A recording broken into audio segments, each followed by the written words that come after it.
Juste avant que la vidéo commence, on vous invite à vous abonner à notre chaîne. On a bientôt 5000 abonnés sur YouTube. N'hésitez pas à nous suivre si la vidéo vous a plu, à nous donner votre avis en commentaire et puis à liker la vidéo.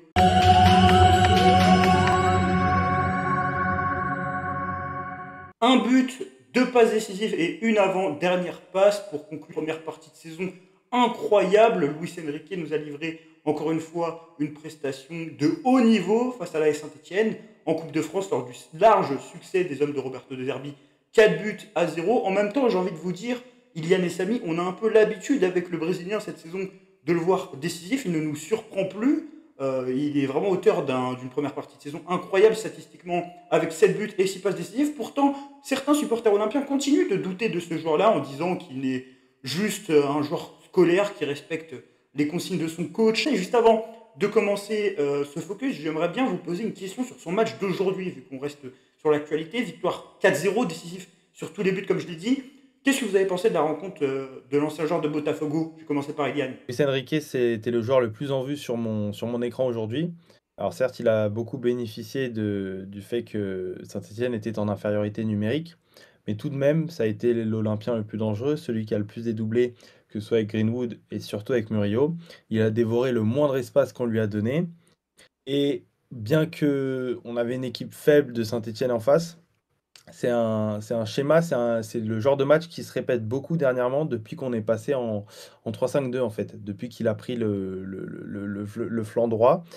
Et écoute, je sais même pas quoi dire. Tu sais pas quoi dire. Pardon. T'as pas envie de le louer, Luis Enrique, visiblement, parce que dans notre vidéo de tier list, t'étais pas assez dithyrambique avec lui. Samy, je pense que tu vas être plus dithyrambique que Ilian sur la prestation du Brésilien et plus globalement sur son début de saison. Très clairement, ce soir, pour moi, Luis Enrique, ça a été le Marseillais le plus dangereux. Sur son côté droit, il a été effectivement aidé par les montées de Murillo qui lui ont permis d'être un peu plus libéré. Mais ça a été le joueur qui, balle au pied, a été le plus dangereux. Je le disais dans le débrief. Moi, c'est rare des matchs de Luis Enrique à l'OM où je me suis dit, ce mec-là, il est brésilien.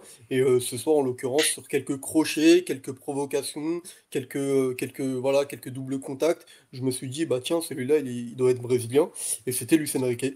Donc j'ai vraiment beaucoup aimé son match de ce soir et qui n'est pas à relativiser au vu de la faible adversité parce que des matchs de Luis Enrique contre des adversités faibles, on en a vu et on était frustrés. Donc ce soir, il faut pas se dire que c'est juste Saint-Étienne parce que c'est pas juste Saint-Étienne, c'est surtout Luis Enrique. Parce qu'on a vu justement Luis Enrique est le joueur de l'OM le plus décisif dans les gros matchs cette saison. Il a été décisif contre tous les concurrents de l'Olympique de Marseille, hormis le Paris Saint-Germain. Mais bon, on se rappelle du contexte de la rencontre et de son déroulé. Ça avait été compliqué pour les Olympiens, suite au carton rouge d'Amin Harit et au plan de jeu aussi qui avait été mis en place, exécuté par les joueurs ou voulu par Roberto De Zerbi, qui était assez minimaliste. Lui, il a été décisif justement contre Monaco, contre l'Olympique Lyonnais, il a fait une passe décisive, contre Nice, contre Lens, pratiquement contre toutes les grosses équipes, même contre Lille où il n'est pas décisif et enfin, il est important sur la situation de l'ouverture du score où il a une action très intelligente. On va en parler justement de cette action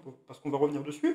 Comment vous expliquez justement ce changement chez Enrique? Quand même, statistiquement, il y a un gros décollage, même dans le jeu. Est-ce que vous pensez que c'est lui qui a eu un déclic? Est-ce que c'est Roberto De Zerbi qui est complètement à l'origine de ça?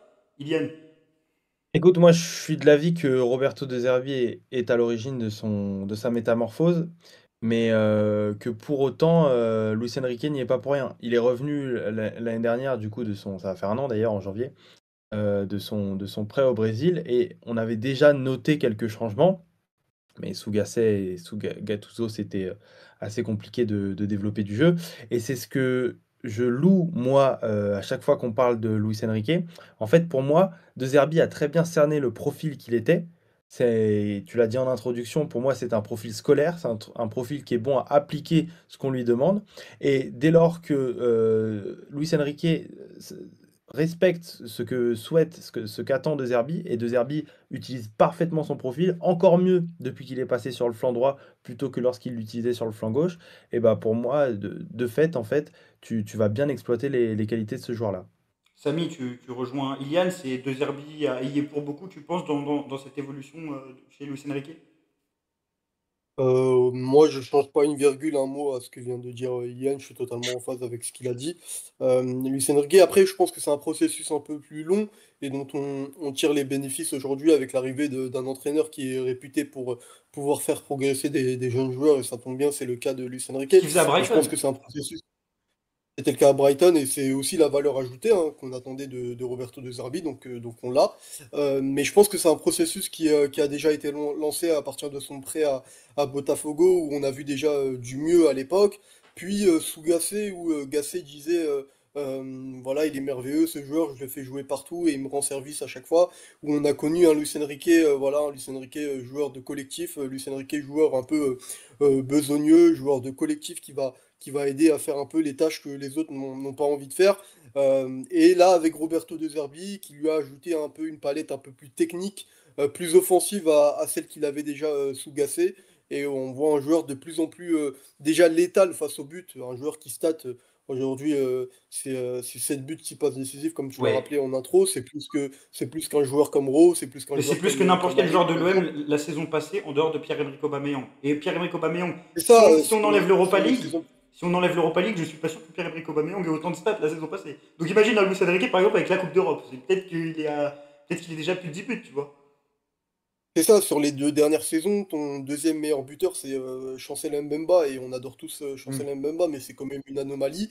Aujourd'hui, se dire que ton deuxième meilleur buteur, c'est Luis Enrique, donc un joueur offensif, c'est un peu plus rassurant. En tout cas, moi, mon analyse par rapport au déclic de Luis Enrique, moi, elle est simple. Moi, j'ai jamais douté de ses qualités. Alors, je pensais pas qu'il allait être aussi libéré d'un coup, mais je pensais que le blocage était essentiellement mental. Et pour moi, c'était mort. Je le voyais pas réussir à l'OM parce que je trouvais que le blocage mental était trop important. D'ailleurs, pour moi, situation qui l'illustre parfaitement, on l'avait noté avant de faire la vidéo, c'était la fameuse action contre Angers sous Sampaoli, où il a un face-à-face tout seul avec le goal d'Angers. D'ailleurs, on fait match nul sur ce match-là. Et à la fin du match, on se remémore tous l'action parce que Enrique nous tue le match vers la 20e minute de jeu. Il y avait un gros blocage mental pour juste rentrer dans la surface. Moi, c'est un joueur dont je me souviens, il n'arrivait pas à rentrer dans la surface ou à repiquer dans l'axe et frapper. Par contre, je me rappelle que dès ses entrées sous André Villas-Boas, sous ses premiers matchs, il mettait des petits ponts. Je voyais un joueur qui tentait de percuter, qui apportait un truc. Mais vraiment, après Villas-Boas, après Sampaoli, qui sont en réalité les deux vrais coachs qu'il a connus avant son prêt à Botafogo, il y a eu la prépa Tudor, mais vu que Tudor l'a pas conservé, même à un moment, on parlait plus de Luis Enrique comme un piston gauche. Finalement, il est piston droit Ouais. aujourd'hui, mais voilà, on pensait que Luis Enrique, le neuf qu'on nous avait vendu à son arrivée, puis après l'ailier, c'était mort, et puis De Zerbi a changé ça. Je pense que c'est surtout un travail mental, déclic mental. Je pense que la saison passée, les 6 mois, ils sont aussi pour beaucoup, le départ à Botafogo aussi, mais je vois un joueur qui est encore plus libéré sur le terrain cette saison.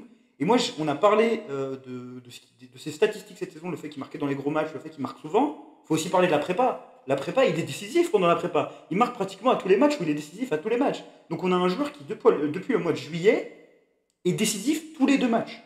Autre statistique, et là je vais introduire notre deuxième partie de la vidéo, c'est son efficacité justement. On parle de ses buts. Il marque tous les 2 tirs. Je pense que la stat a dû augmenter, mais il marque tous les 2 tirs. C'est juste incroyable son efficacité. C'est la première chose qui lui revient, non, Samy, sur sa première partie de saison. Yann, je sens que tu voulais intervenir aussi, mais je vais interroger Samy. Oui, oui, c'est incroyable cette efficacité parce que justement, nous, on avait du mal avec ce joueur où on se disait il est trop timide, il est trop scolaire, il est pas assez efficace. Et un peu du jour au lendemain, tu te retrouves avec un joueur clinique devant le but, un joueur clutch, comme les jeunes aiment dire. Forcément, c'est encore plus paradoxal qu'il ait déjà cette palette-là, En son parlant de équipe. finition, Samy, je vais te lancer sur les situations qu'on a choisies. On parlait du fait qu'il marquait souvent des tapines. En tout cas, sa finition, on a plusieurs actions en tête depuis le début de saison où quand même il fait le taf devant le but, chose qui n'était pas le cas avant. Comme on a dit, hein, situation à Angers, il se retrouve devant le gardien, il ne sait pas quoi faire. Là aujourd'hui, il est vraiment clinique. Il est clinique et puis surtout, il n'est pas, enfin, on parle pas que de tapine. T'as l'action contre Nice qu'on a tous encore en tête où il est en 1 contre 1 sur son côté et il s'appuie très intelligemment sur Amin Harit et derrière il enroule d'une superbe frappe. Et quand on voit la frappe, on a du mal à se dire que c'est Luis Enrique qui a fait ça. On se dit que c'est peut-être Greenwood, mais non, c'est Luis Enrique. T'as effectivement les tapines, mais à un moment donné, les tapines, quand on a un, ok, mais quand on a un, deux, trois, quatre, Faut cinq, aussi bien se c'est placer. peut-être aussi que t'as tu as une intelligence tactique et que tu sais te placer au bon moment, au bon endroit. Et donc je pense que là-dessus, par exemple, on peut louer l'apport de De Zerbi parce que je pense il a beaucoup été aidé par De Zerbi et par son staff. On sait que De Zerbi a un staff très étoffé avec beaucoup d'analystes vidéo. Donc on peut peut-être penser qu'il y a eu un gros travail de fait de ce côté-là avec les analystes vidéo sur Luis Enrique. Et puis tu as des buts comme celui à Lens qui pour moi Ouais, on le voit n'est là pas à un l'image. tapin, On le voit là à l'image, le but à où Lens. il donne où voilà, c'est un peu, il y a pas trop de possibilités sur un contre et il donne une possibilité de passe à Mopé, à entrée de surface et derrière il a plus qu'à contrôler et à frapper. Donc en fait, aujourd'hui on se rend compte que ces buts, en fait, c'est des buts, c'est diversifié, c'est des tapines, c'est des frappes de loin, c'est des frappes entrée de surface. Donc Là, on voit à un Montpellier, joueur par qui, exemple, à voilà, Montpellier, le tapin où il rentre, ça c'est un vrai tapin parce qu'il se met en position. Le but d'aujourd'hui qu'on voit également, le but inscrit, c'est aussi un tapin. Ilian, toi, t'as pas autant envie de t'enflammer que moi, par exemple, sur Luis Enrique. Alors, je dis pas que c'est le meilleur joueur du championnat ou quoi que ce soit, mais je dis juste qu'il y a vraiment je trouve, une libération déjà d'un point de vue psychologique qui déjà fait énormément de bien. Ce qui est sûr, c'est que de toute façon, si tu compares avec le garçon qu'on a eu sous Sampaoli ou même sous Villas-Boas, enfin, c'est incomparable. C'est vraiment, c'est le jour et la nuit. Surtout que, enfin, on va pas refaire toute l'histoire, mais tu l'as très bien dit, quand on sait qu'il venait pour être numéro 9, je pense que ça, Hmm. c'était la plus grosse blague. Aujourd'hui, de le voir comme ça, de le voir épanoui et surtout de le voir heureux, ça aussi, ça fait plaisir parce que c'est un joueur qui est attachant. C'est un joueur qui est adorable. Tu le vois à chaque fois que ses copains marquent ou que lui marque, il est toujours en train de célébrer avec les autres.